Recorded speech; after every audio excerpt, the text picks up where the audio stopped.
Fair warning, this video deals with some pretty uncomfortable material, so I would advise not watching if it's too much for you.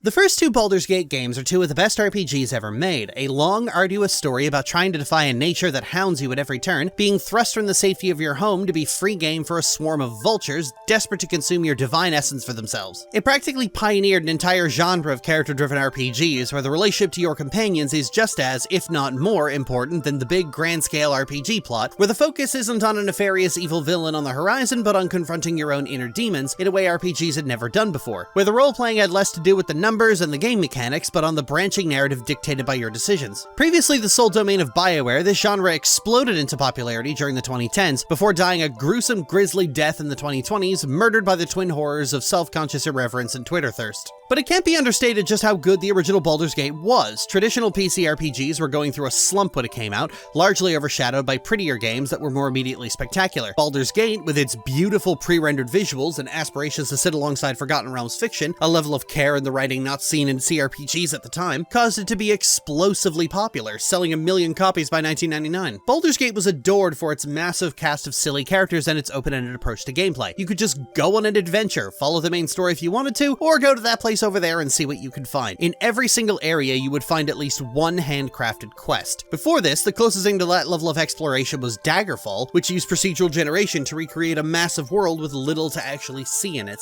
And the sequel took all that and made it even bigger. Longer quests that dealt with more interesting stories, no longer clearing kobolds out of mines, now you were sniffing out cults of eyeless fanatics worshipping a beholder in the sewer. You were besieging a keep that was taken by trolls. You were tailing a mad elven wizard who kidnapped your best friend for a ridiculously circuitous revenge plot. And it didn't take long for people to break the engine open and realize that, hey, it would actually be really easy to make our own quests and stories, and thus did a long-lasting and dedicated modding community take forth. Modding for Baldur's Gate is a different beast from modding most games today. In the majority of cases, you need someone who can write and someone who knows how to code in Lua script. And that's about it. If you have both of those skills, then congratulations, you can be a Baldur's Gate modder. You don't even need to code, really. There's a lot you can tinker with just using a single third-party editing tool. The engine is entirely text-based, so anything in the game is free for you to dig around in. Making actual story-based content is certainly a larger undertaking, but not the Herculean task that doing so for, say, Mass Effect or Baldur's Gate 3 would be. Modded content for those games would be immediately apparent by either the lack of or amateur voice acting and a serious drop in animation quality, which is why custom storylines and companions don't really exist. With the Infinity engine, it's just text, not even descriptive text, just dialogue. The ability for seamless integration drives the creative mind because you could make your content feel just as home inside the base game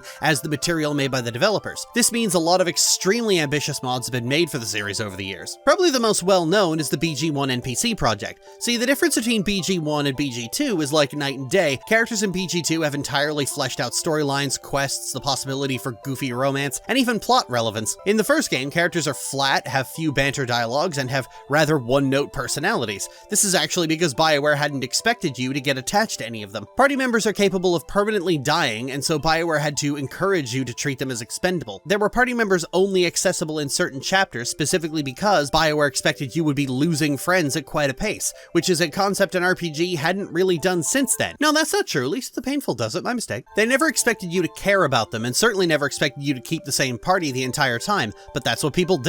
The reason the canon party in BG2 is Imoen, Jaheira, Khalid, Minsk, and Dynahair is because those are the most commonly used companions and the most popular. And not to smack James Olin with the power of hindsight, but you threw the player character out into a scary world with a freshly murdered father, and then had their best friend since childhood sneak out to come with them because they were worried about them, and you didn't expect people to get attached. The BG1 NPC Project attempted to create parity with BG2, new dialogues, new banters, companion-oriented questlines, and even a few romanceable party members. It was a Herculean undertaking over several years. Hell, the NPC Project pretty much took all the little mods adding these things for single characters and packaged them all together. A compilation of one of the most extensive and vibrant sides of the modding community. Some of the stuff introduced in these mods is just straight up Forgotten Realms canon now. The NPC Project is so massive, it comes to about 52 megabytes in size. For something that's mostly just plain text and code, that's rather large. It speaks to the sheer amount of time and effort spent on it, and the amount of care that went into each character.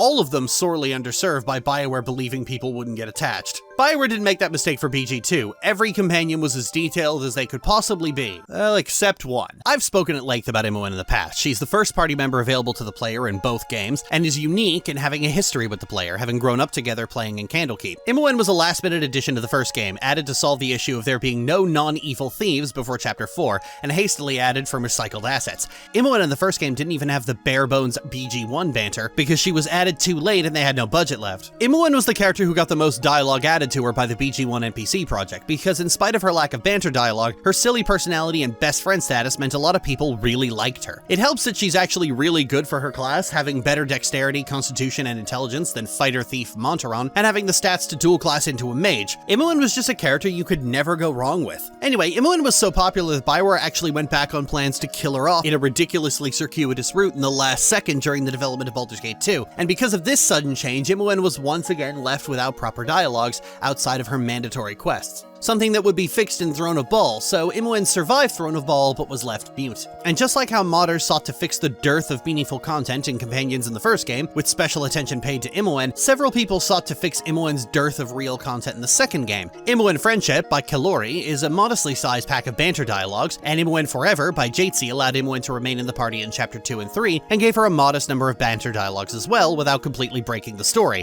But then came the big one. A juggernaut of a mod, larger than the entire NPC project, which not only fully fleshed out Imoen's story and character development, but fleshed out an entire library of banter dialogues, quest lines, entirely new cutscenes, new items, new gameplay, its own soundtrack, and a massive variety of content to the point it has 44 different epilogues, amounting to 4 hours of unique content spread across Shadows of Amn and Throne of Bhaal. Probably the only story-based mod for Baldur's Gate 2 that everyone is aware of, almost entirely by reputation, and which is so famous most people just tend to shuffle past it whenever it's mentioned. I'm talking about Imoen Romance.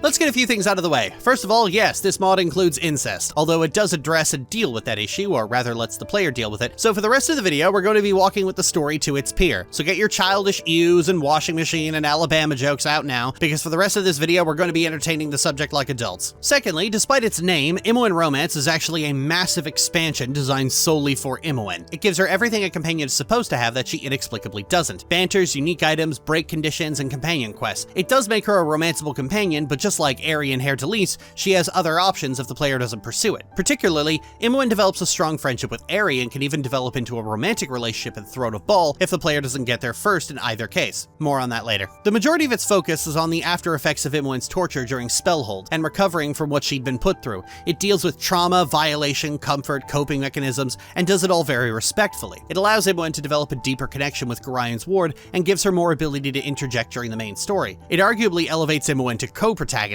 something that is usually considered a massive faux pas in Baldur's Gate modding, but many would argue Imoen is the only character who can get away with that. Now, in terms of being able to romance Imoen, this subject always starts up a discussion about whether or not being a Bhaalspawn technically makes you related, with people who like the idea of a childhood best friend romance trying to rules lawyer their way out of the uncomfortable elephant in the room, which is something this mod completely and wholeheartedly refuses to do. You are going to have this uncomfortable conversation, the game says. You are going to take this seriously. You are going to navigate the implications of everything you have just learned, and if you act like an irreverent, horny weirdo about it, I'm going to light you on fire. The mod doesn't play around. There are two kinds of player who would likely be immediately interested in this mod. For one, players who want to romance Imoen and would like to just ignore the second act plot twist. And two, players who go to the Andy and Lele school of wanting to revel in the fact that the lead characters are doing something wrong. And the mod is almost hard-coded to ruin your day if you pull that shit. Any attempt to skirt around the main central issue of the ward and Imoen being siblings, like, for example, well, does being a Bhaalspawn really make us related, will usually have Imoen stare at you with a mixture of disbelief and contempt, and trying to be the Baldur's Gate equivalent of this post means that Imoen is going to be creeped out and leave because there is a fundamental difference between being in love with Imoen and just wanting some forbidden taboo sex. While the level of cruelty and irreverence available in the dialogue options are more varied than the actual game, almost all of them exist just so the game can drop a cinder block of consequences on your skull, because what the fuck did you expect was gonna happen when you pull that shit? Imoen isn't just going through a lot and has a massive roadblock between you and the mod's title, she's just always been your best friend, independent, so expects to be treated with a level of consideration and respect far beyond the other characters. In the NPC project, there was no shortage of dialogue options based around telling Imoen to fuck off, something Imoen responded to with a good-natured, "Well, aren't you the peachiest today?" implying that this isn't normal for you, but it's infrequent enough that she takes it with good humor. In Imoen Romance, responding to Imoen with callousness or unserious irony will have her react extremely badly because she's just been through hell and expects better at a time like this from her best friend. At times like this, if you push too hard, she'll straight up leave the party and the game permanently.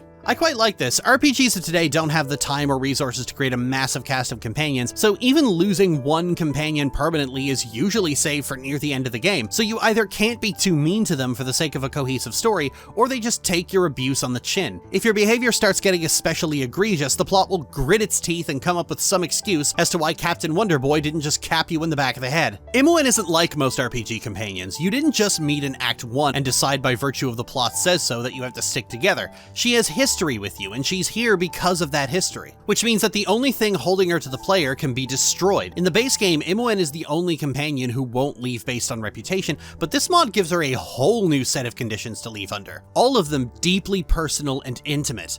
This happens regardless of whether you're on the romance or friendship route. In earlier versions of the mod, she would straight up get so sick of an evil player's abusive crap that she would just lock them in a room together and say, "Tag, I'm it." And Imoen's an Archmage more powerful than Elminster, so you're fucked. In terms of the Ward and Imoen being siblings, this is a strong point of drama during the Shadows of On portion of the story, especially with the timing it has. Throughout the journey to raise the funds to rescue her, the Ward ends up having several dreams that cause her to re-examine her relationship with Imoen and how she truly feels about her. At one point, one of the characters available for romance in the base game will speak to the Ward about her dreams and process what they actually feel. This conversation is interesting because it can actually lock off their romance if the Ward either confesses to having feelings for Imoen or shows callous disregard towards Imoen. The idea of breaking a romance with one character based on dialogues in another character's storyline is a level of consequences for your decisions that no RPG produced today would dare think of doing. RPGs today approach romance as little more than a glorified dating sim, lining up a selection of pretty fuckers and saying, "Have your pick." Conveniently, they're all bisexual. As a result, care is often taken to make sure that none but the most egregious acts of evil could leave a character's pants permanently closed to the player. But here, in this mod from 2003, you've got the actual base game romance options going, "Wow, that's a callous thing to say about your best friend. Stay out of my fucking tent." This is all a difficult thing for the Ward to think about, even before the second act plot twist. Finding out you have feelings for your best friend, especially one currently out of reach, is an emotionally turbulent experience for a lot of people, and the Ward has several weeks and another dream to come to grips with it. Unbeknownst to them, Imoen is coming to the same realization as well, having similar dreams about the Ward to cope with the suffocating isolation of Spellhold before Irenicus breaks out, and then his experiments afterward. Irenicus doesn't actually break free until after the money is raised, and so a lot of the time in Spellhold is spent under the thumb of the cowled wizards. Both of them are coming to realize what they actually feel for one another and why it's both turbulent, but at the same time offers them both some degree of comfort. Then you actually reach Spellhold and learn that Imoen is a ballspawn, something the dreams had been hinting at beforehand. Now both of them are fresh off a personal epiphany and have to reconcile it with this. It's basically the plot of From Up on Poppy Hill, except you're not getting a reassurance at the end. Hell, Imoen has known this longer than the Ward has. There's a conversation shortly after getting out of Spellhold where Imoen none too subtly brings up the fact that it's weird finding out she's the Ward's sister, in a very awkward way, as if she's probing to figure out what the Ward thinks of all this. This is where the Ward can assert whether the notion is weird or if they've always viewed Imoen as a sister.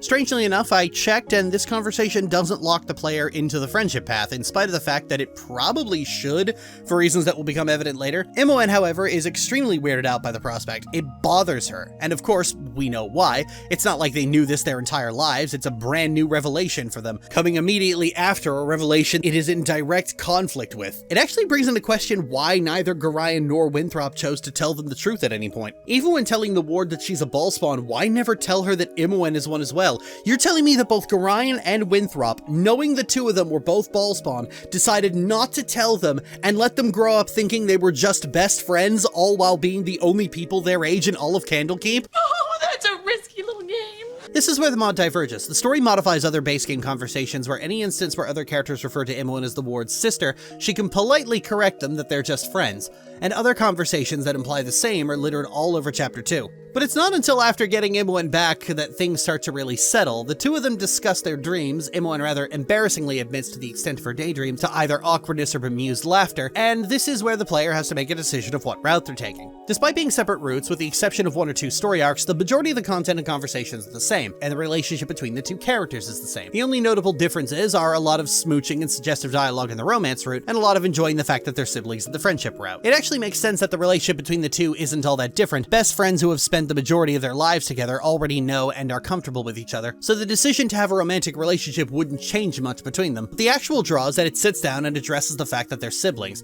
As I mentioned before, whenever the topic of this mod comes up in the fandom, it immediately sparks a debate as to whether or not the Bhaal spawn are actually siblings, or are they really related, trying to rules lawyer their way out of having to acknowledge it. It's an interesting thing to happen, given that the mod itself is pretty much hard punishes you if you pull that shit. Now, Baldur's Gate has always had an interesting approach to morality and sympathy. None of the stories, outside of the Enhanced Edition companions, go out of their way to try and make a character sympathetic. You have to make that decision yourself, and decide who is and who isn't. This is something this mod does wholeheartedly. You have to decide whether these two being siblings is an insurmountable problem. It's a yes or no question. It's bothering Imoen quite severely, as now she has to square away her newfound feelings with the reality of their situation. As the party adventures through the Underdark, she shares the details about her own dreams in a way that never not comes off as probing, as if she's trying to gauge how the ward feels about all of this. She eventually shares the details of her torment under Irenicus, which is both dramatically increased in the mod, and specifically written to make the ward want to shove a halberd right up Irenicus's Irenicussy. In particular, it suggests that Imoen is transformed into the Slayer despite claiming otherwise earlier in the campaign. When viewed from Imoen's perspective, she was tortured,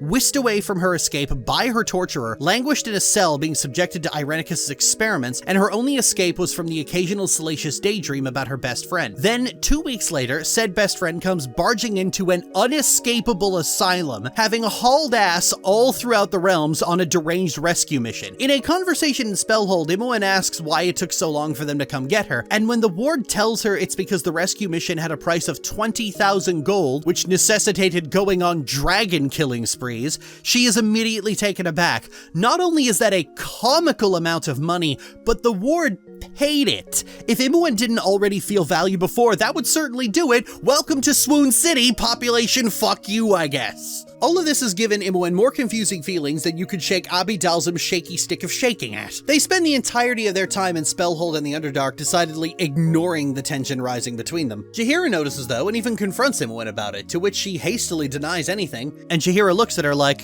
I know what you are. Also, Jaheira, you can have a romantic relationship with the ward as well, so like, maybe don't be so quick to talk. After getting out of the Underdark, assuming you didn't delay most of the conversations, Imoen suggests setting up camp where she pulls out a lute and plays music for the group, taking particular notice of how the ward feels about it. The next morning, assuming you didn't blow her off, she wakes up the ward by splashing water on her. The ward chases after her, tackles her into the grass, and tickles the hell out of her. I've cited this moment in previous videos as one of my favorite moments in video game history, as despite the bleak situation the two are in, how they've lost their souls and are slowly dying, and they even have a battle they might not come back from on the horizon, these two are still playing around like children. After all of Spellhold and all of the Underdark, this is some much needed levity. This is the only safe point where the player can actually go for the romance, by trying to kiss Imoen. This results in the two having sex in the grass. When the ward wakes up, Imoen is actually missing, standing far from the group. She doesn't want to talk about what just happened. It isn't until sometime after she's got her soul back from Bodhi that she finally wants to talk, where she tries to back out of it, citing the fact that they're sisters. She wants to just forget it ever happened. The dialogue option that actually works is both very simple and cuts right to the heart of the issue. Alright, tell me you don't love me, and I'll forget about that which didn't happen. Imoen can't even bear to say what the ward is asking her to say, confesses that she loves her, and makes the same argument, to which the ward presses anyway. Now, the entire video so far, I've been talking about how this mod forces you to address that, and you're probably wondering in what way. The conversation does go into all the usual fandom rules lawyering, but rather pointedly, Imoen isn't having it. It ultimately fails the romance, and there's nothing more to be done. The only choice, the only real choice, is very simple. I don't care.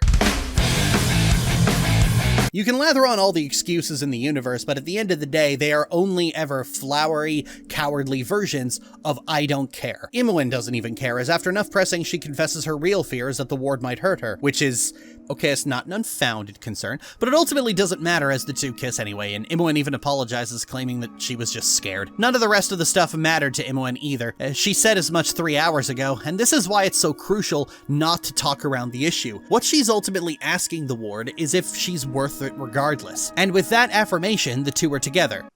Is it okay if I say aw? Stop looking at me like that! The best part of this scene comes after you've started a romantic relationship with Imoen, as nearly every companion weighs in on it at some point, and some of them are actually quite interesting. Jaheira is a druid and a member of the Harpers, so she's all about serving balance, so she raises objections to the ward and Imoen's relationship on the basis that it's simply unnatural. She raises similar complaints if the ward is a woman as well. Yeah, that BT3? Mom's homophobic. These things don't aid in preserving nature. In fact, you can make the argument that they're detrimental to it. It's not a good argument, but you could make it. And the Harpers are a group of druids that are more akin to paladins when you get right down to it, so they often rigidly enforce the idea of nature and balance as a thing to be followed. Jaheira doesn't push too hard on it, but she does push. She tries to convince both the ward and Imoen that this is a bad idea, but if they're not receptive to it, then she just stops arguing. Conversely, Cerned is a very different type of druid, one who lives among nature and isn't part of an ideological organization like the Harpers, so Cerned tends to have a more live and let live approach. He mentions that it's actually not uncommon for animals to take mates of the same gender, or take mates of their own families if no other mates are available. Sure, it's not exactly beneficial,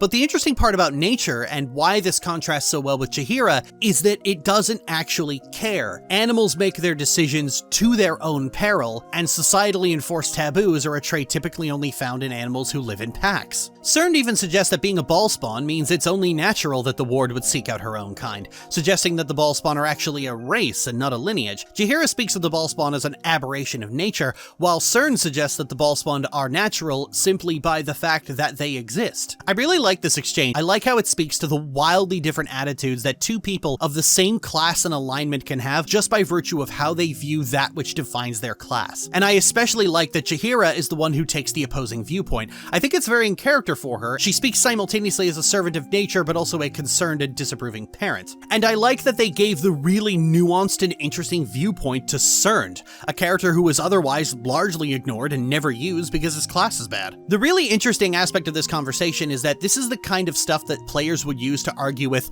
well, they're not really related, are they? Something a lesser story would use to remove all guilt or ick for the player, but instead it's just one guy's opinion as he pontificates about nature. Animen and Keldorn have the same approach too, being a paladin and paladin adjacent. Animen is something of a hate sink for the entire fandom, so he gets the angry church guy approach of yelling about how deviant they are, which in a lesser story would have been the opinion of everyone to hammer in how narrow-minded everyone is, and here it's just one guy whose abrasive personality has been made abundantly clear for a long time. Keldorn, on the other hand, raises objections, but the main point he's trying to make is that the ward give deep consideration to the path she's treading, but he stops just sort of insisting they stop. I like this line because it's reinforcing gameplay. Barring a few examples of a mutual breakup in Throne of Bhaal, any attempt to break things off with Imoen will leave her heartbroken and have her permanently leave the party. Some of these dialogues even stress the significance that Imoen is leaving the ward's life forever. Imoen has been the only constant in the ward's life, and so her permanent departure is a serious event. It would probably be the single most significant event in the ward's life, the day she drove the last of her family away. I've always been of the opinion that regardless of the status of their relationship or the ward's alignment,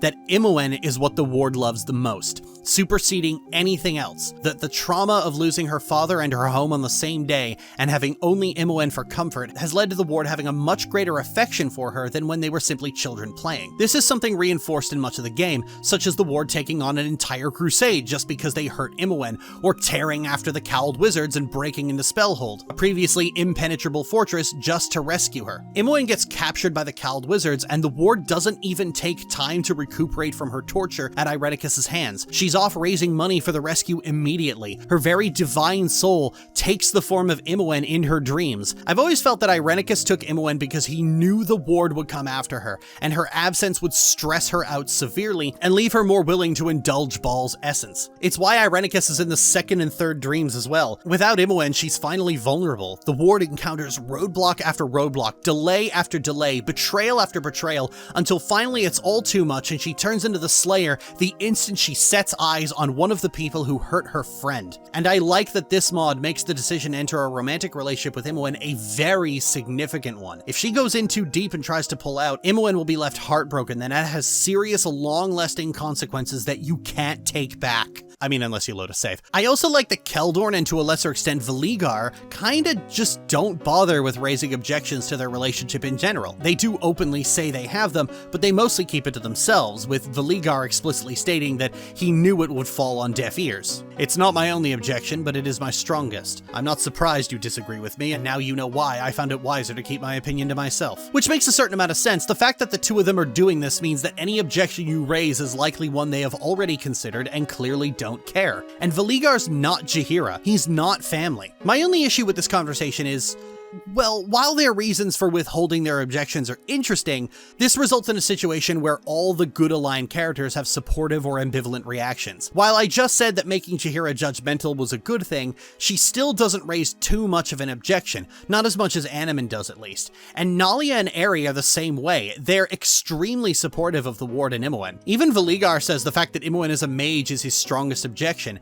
and there's this subtle undercurrent that equates goodness with forgiving incest. The only characters who raise strong objections are the neutral characters, and the evil characters treat it as a joke. I feel there was a seriously missed opportunity to have good aligned characters raise objections that are more emphatic, perhaps even leaving the party because they can't abide what they're doing. That having been said, the contrasting elements between characters of similar disciplines does remain very interesting, and the conversations with people who know the ward very well, like Viconia, seem to act with a certain degree of ambivalence. This is probably the most fun part of doing this, as you get to have some really philosophical conversations with some of the characters. This is the real strength of this story, as it really makes you sit and think about what it is you're doing and why you're doing it. It does help that the two are on sympathetic grounds. I sympathize with them both coming to the realization they're in love with their best friend, only to have that second act plot twist drop on them and decide, I have had enough of Bhaal's bullshit ruining my life, I am not letting it ruin this. Strangely enough, this is an adherence to the game's main theme as a whole. The entire point of the story is the systematic rejection of any claim Bhaal has over your life. And in this case, that includes any acknowledgement of a shared relation between the ward and Imoen in the first place. A lot of the drama fades away in the move to Throne of Bhaal,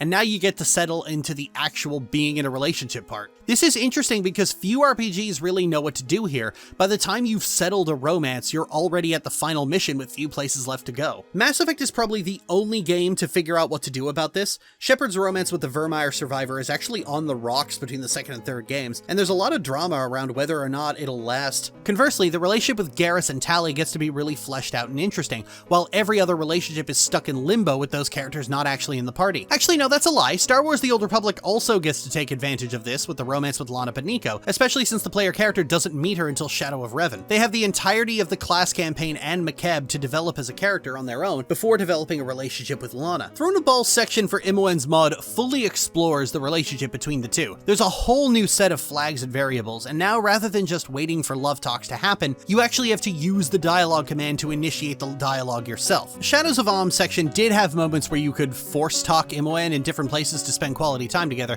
getting cute little vignettes where the two are being utterly fucking saccharine. Oh, and also horny as fuck. Like, after the romance starts, these two are just all over each other. But since Baldur's Gate doesn't do full-on sex scenes and just fades to black, it ends up just being really fucking funny, especially in situations where the party is around, because they all react with either disgust, nausea, or resigned pain because, oh my god, they're at it again. Trust me, you have not lived until you've provoked Jaheira to yell at the ward and Imoen to just not right now, not in the Grove, you two! Anyway, while the sillier moments are all over the place, a lot of these conversations with Throne of Bhaal are actually more serious. Imoen will talk to the player about alignment, class, race, decisions made throughout the game, and even aspects of your relationship like marriage or children. Imoen has never actually considered marriage at all, but if the player is suitably romantic about it, she'll accept a proposal. She's also rather emphatic about not wanting children, and pressing the issue will kill the romance stone dead. Inside all these conversations is a hidden affection variable. It raises or lowers depending on the dialogue choices taken in all these conversations. The conversations that affect Imoen's affection are almost entirely optional. You have to take the time to force talk and do those events, otherwise her affection slowly ticks down. If Imoen's affection reaches certain low points, she starts complaining about being neglected. This will greatly affect later conversations, like the aforementioned marriage conversation. Think about how unusual it is to actually have neglect play a factor in an RPG romance. Throne of Bhaal does a lot with this mechanic. The two can have their relationship turn sour, break up, get back together. If Imoen's affection gets especially high by the time you defeat Balthazar, she'll be considered madly in love, and that affects the epilogue. The outcomes of certain conversations also affect the epilogue, leading to 44 different variations, and we're still only on one of the two possible routes. The ending is probably what gets me the most because there's a secondary factor, alignment.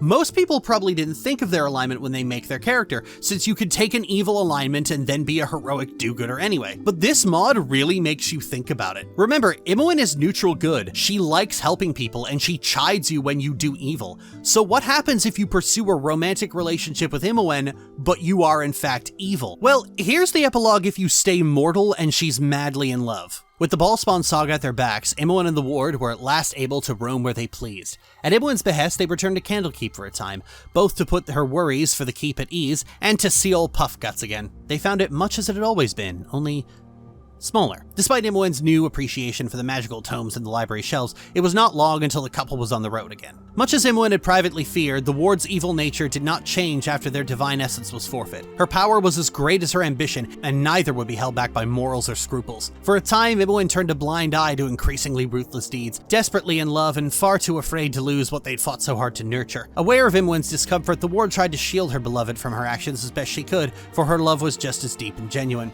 It was an unsustainable situation. Imoen's objections had been mild and understated in the past, but things had changed. Now, traveling as equals without a looming threat on the horizon, she ultimately found herself unable to take refuge in the role of an underling. Torn between her love and her conscience, Imoen's desire was not to stifle the Ward's ambitions, but simply not to be a part of any suffering she caused. As her influence grew, arguments became frequent and anger became a common occurrence. Imoen would leave to pursue her own goals from time to time, be it out of sincere concern, a need to balance her beloved's actions, or purely out of spite. Her outlook on the world did not remain unscathed, and perhaps it was during one of these spats that Imoen single-handedly blew up the rehabilitated Spellhold and erased the cowled wizards of Om from existence, giving each member in turn a generous choice: give up their robes or suffer her personally developed polymorph other spell. A small cattle ranch thrives in the outskirts of Athkatla because of this, with several ex-wizards learning each day what it is like to be magically imprisoned and bound inside a pen. Even through all their follies, the couple couldn't stay apart for long. Like an insidious addiction, their love gnawed at their insides, dousing anger to cinders time and again. Over the years, Imoen's worldview shifted closer to the Ward's and hers closer to Imoen's in turn. Though still some disagreements would devolve into shouting matches, neither one could escape the near preternatural attraction they felt for one another. And whenever the great heroes of the realm banded together to stop the Ward's relentless chokehold on Faerun, it was with a heavy heart that Imoen would stand by her side, ready as always to fight for whom she held most dear.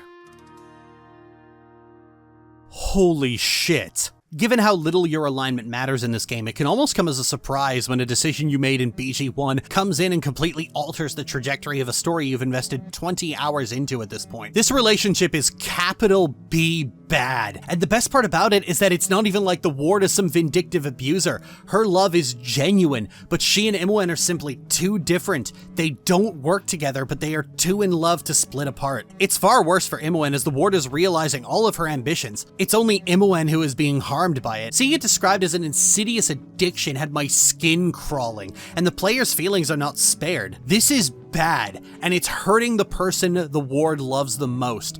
This is a total and systematic destruction of a person's very being happening before your eyes, and there's no glib remarks or sarcasm to spare the sheer horror of what the Ward is doing to her best friend. This is the ending you get for being an amazing partner to Imoen, that all the Ward's genuine and sincere love can't undo the damage that her evil nature is doing is the final nail in the, casket. Even then, an evil Ward doesn't become abusive toward Imoen. Their ambitions and the harm they cause to others harms Imoen regardless. Imoen is often a morality pet for evil players, but here we see the end result of what that actually means for the morality pet in question. Even sincere love isn't enough sometimes. That's some pretty powerful storytelling, especially for an epilogue. I sure hope Black Razor was worth it, guys. Of course, if you're of a good alignment, then this ending is swapped out with the Ward and Imoen being heroic do-gooders, whose love is as unshakable as their Thaco bonus, which is certainly cute. Now, that's not to say everything here is hunky-dory, because an area where the mod is at its weakest is when you first enter the Forest of Nir's temple. Here you encounter a Wraith of Gorion who chastises the player for betraying the ideals he taught her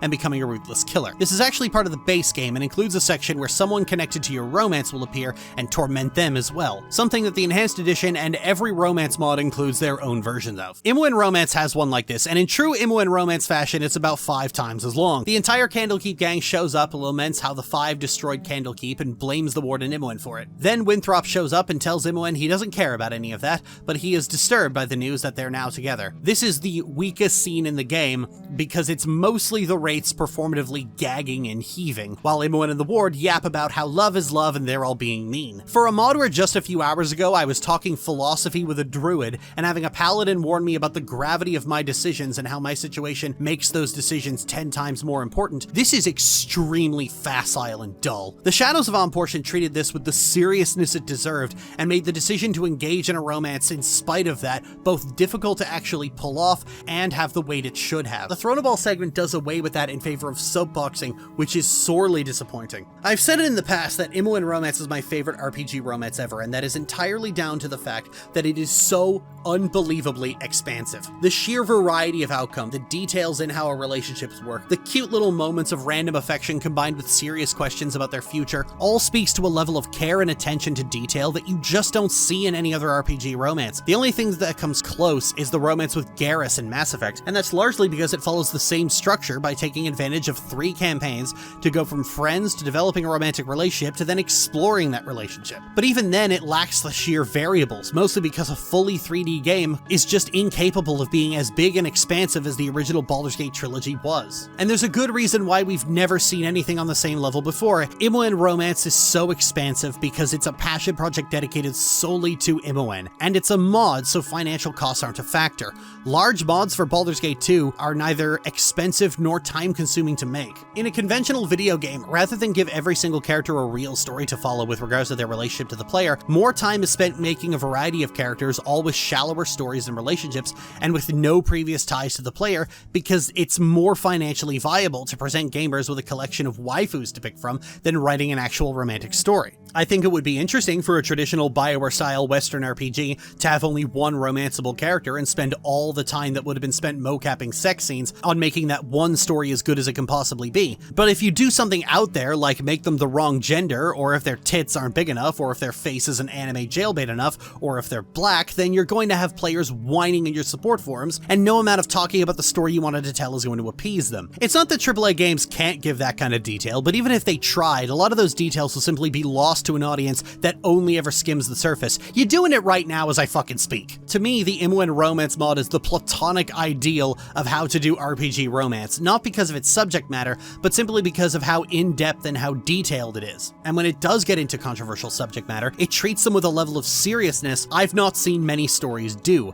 I do think the story is genuinely good, and really makes the subject matter work about as well as you could make something like this work, but the point I'm trying to make is that I want something of this size and scope for everyone. Does your RPG let you initiate dialogue with your love interest and have location-specific quality time and couple interactions? No? Well, they fucking should. But we're not through yet. There's still the friendship route. Now, as I mentioned, a lot of the conversations and optional discussions are the same. The only difference is the ability to spend quality time with Imoen doesn't exist here, which I find disappointing. On the friendship route, this is your best friend we're talking about. There's no reason most of the quality time conversations can't still happen. But still, you can have a lot of philosophical conversations about class, race, alignment, the whole shebang. If anything, the similarities between the friendship route only highlights the close bond that Imoen and the ward have, regardless of their relationship. While a lot of drama is made about a potential romance, the reality is the relationship doesn't change that much, save for some making out on the romance side and Imoen being a useless lesbian on the friendship side. Of the two, I actually like the friendship side more because it slots in nicely with a lot of the stuff I've written myself lately. The friendship route is also the only route where the two acknowledge each other as siblings, as on the romance route they reject any familial connection entirely, and Imoen will even become incensed with the player if they suggest otherwise. Now this is where I'm going to talk about Bob. While available in both routes, I saved it for here because fuck you, I do what I want. Bob is a magical bracelet you could acquire in Chapter 6. When coming out of the Adventure Mart, there might be a woman hawking jewelry. If you choose to browse, Imoen will spot a mysterious bracelet and make a scene to swipe it. Putting aside the fact that this is one of the few times we see Imoen stealing something, doing this gives her an item that only she can actually equip. This fine bracelet is made of some strange material the color of bronze. It is almost weightless and displays intricate carvings and symbols on its surface.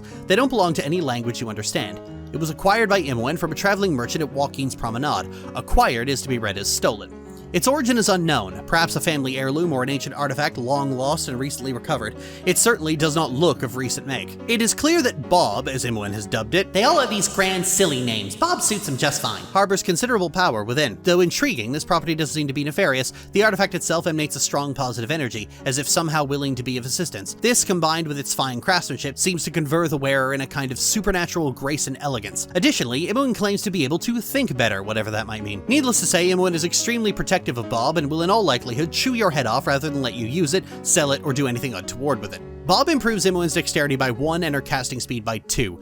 These are massive bonuses. Imoen already has 18 dexterity, and in BG2, going from 18 to 19 in any stat confers exponentially greater bonuses than any single point before it. Given that Imoen is almost always wielding a short bow and shooting enemies between spellcasts, this makes her that much more accurate and deadly. For mages, casting speed is an extremely important stat to improve. Being able to cast Horrid Wilting faster and get a magic missile out instantly, or even get a buff out faster, is not only going to win fights more reliably, it makes the window an enemy can interrupt you that much smaller. Only 2 items in the game, Robe of Vecna and the Amulet of Power, improve casting speed. Robe of Vecna is the item to give your primary spellcaster. Few people actually run Imoen as their primary arcane spellcaster. She's usually a backup, and so few have ever given her Robe of Vecna. This gives her a valuable bonus to her spellcasting that only she gets. Bear in mind, the popular perception of Imoen as a rogue who spellcasts on the side is very incorrect. By the end of Throne of Bhaal, Imoen is rocking 7 levels in Thief and 31 levels in Mage. That's how dual classing works. Imoen is an archmage who fires a bow sometimes and also picks locks. Every other companion either starts with unique and powerful equipment or gains it later on in their quest. Imoen is the only one who doesn't.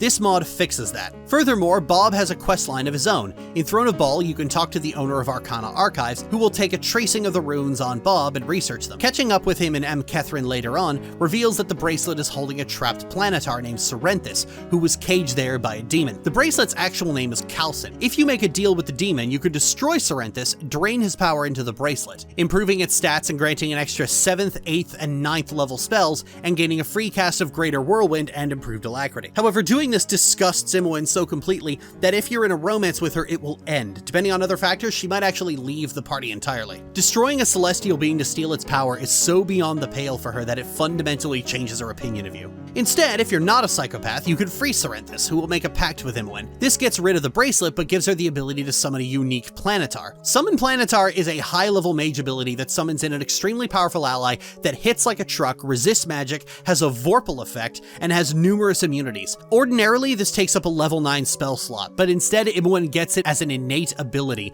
freeing up a limited spell slot. I can't stress this enough. Gaining the ability to summon a Planetar for free on its own is fucking amazing. That Serenthis is twice as powerful as a normal Planetar, even more so. Getting a free cast of that might be the best innate ability in the fucking game. You see what I mean? Not only is this adding Imoen as a romanceable companion, it's giving her all the things a companion is supposed to have, and elevating her in every way to make her one of the best companions in the game. Lastly, and this is the fun one, is the Aerie romance. Throughout Shadows of Amn, if you have Aerie in your party, she and Imoen will become friends. This comes with its own dialogue and banters throughout the campaign, as they have a lot of conversations and play pranks on the ward. If romanced, Imoen will talk to Aerie about relationship foibles. However, if you stay on the friendship path, then in Throne of Bhaal, Imoen's friendship with Aerie will turn into a crush. She actually talks to the player about it, and you can encourage or discourage her to confess her feelings. However, if you're familiar with Baldur's Gate, you already know that Aerie is heterosexual. She's romanceable by the player if male and hair delise, and not if you're female, which leads to, I'm so sorry, I don't feel that way about women. In a way, I wish I did. You're everything to me. I think so highly of you, only not that way. I can't reciprocate that kind of attraction. I'm so sorry. I'm sorry, Aerie. Did you just say you're not gay, but you wish you were?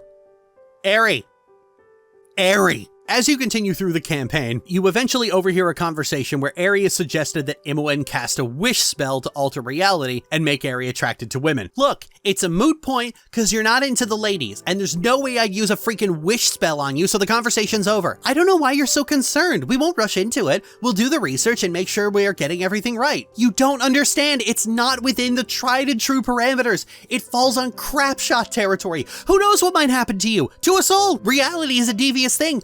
try to reshape it all willy-nilly and you're just asking for all sorts of disaster. You know, I might eventually catch up to your skill in magic. I could cast it myself then. The risk is the same. Aren't you listening? Why aren't you listening to me? I am listening, Imoen. I simply think the risk is worth it. What I think is you're a stubborn, fairy-faced lummox. Remember what we talked about? Becoming old maidens, always waiting for that perfect knight in shining armor? Well, you are my knight. Who is going to come into my life and sweep me off my feet? They all pale in comparison to you. But I can't feel that attraction you feel. I just can't, so I want to fix it. Aerie! Oh my god, however deep in the closet you thought you were, at least take comfort that you were never Aerie. I'm not gay, but you should cast a wish spell on me to make me gay because I desperately want to be with you because you are fucking perfect, the Avariel. If nothing else I've said this entire video should have convinced you this mod is a mandatory install, this should be it because you have to fucking see this shit. This is the cutest, dumbest, sweetest, most ridiculous fucking idiot plot in gaming history. 10 out of fucking 10. Baldur's Gate 3 wouldn't have the fucking balls. Anyway, Imoen later asked the ward what she thinks. If you encourage her, nothing comes of it until the epilogue, where it turns out it worked and Imoen and Aerie are happily married and destroying tyrants together, to the point where after Imoen eventually dies of the genetic defect known as being human, Aerie goes on to promote her ideals for the rest of her long life. I am convinced that genie didn't do a fucking thing. My only problem with the friendship route, and admittedly it is a petty me thing, is that in the vast majority of endings, Imoen and the ward go their separate ways. I don't like that. The only way for this not to be the case is if you corrupt Imoen, convince her to embrace Bhaal's essence, and then ascend as a god with Imoen as your handmaid. That's it. If you do the friendship route, don't do the Aerie romance and remain mortal, you just get her base game ending, which is about the same. She and the ward part ways seemingly forever, and that's just, it's so sad. No, I don't like, it's sad. No, I don't like that. No. That petty grievance aside, the last thing to touch on is the music. Both the Shadows of Amn and Throne of Bhaal segments have their own unique soundtracks. The soundtrack itself is a little hit or miss. For instance, the most frequently played track, Tales,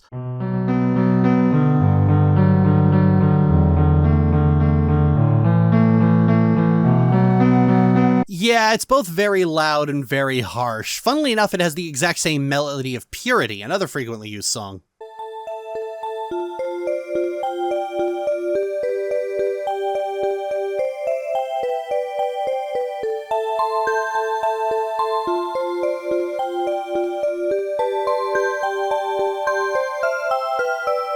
Purity even has its own reprise in Throne of Bhaal.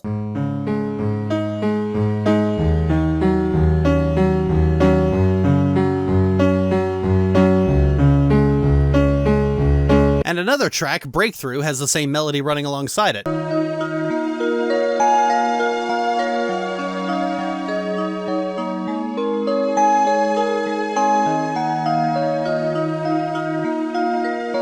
So I guess in the absence of a real theme, we can call this Imoen's leitmotif. Yeah, this mod is so expansive it gave Imoen her own leitmotif. The Aerie segments in Throne of Bhaal have their own theme as well, which is actually a piano reprise of Aerie's already existing romance theme.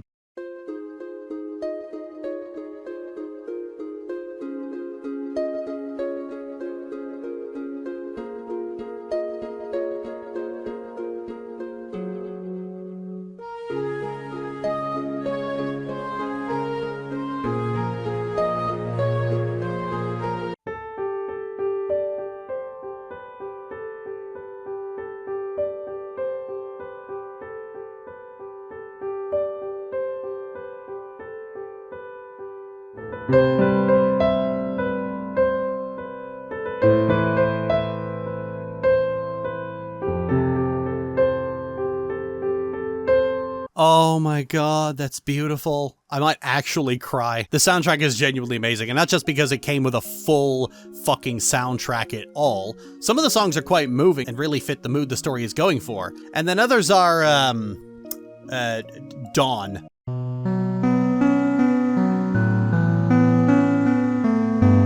This always plays at full volume and will always startle the shit out of you. Some of them have the problem of being very loud and very harsh, and quite frankly, they don't actually blend with the game's existing music very well, but we are talking about a soundtrack made by a teenager in the early 2000s with free tools available. It's not going to be like a Nom Nom Nami game, although the files are simply OGG files, so you could replace them.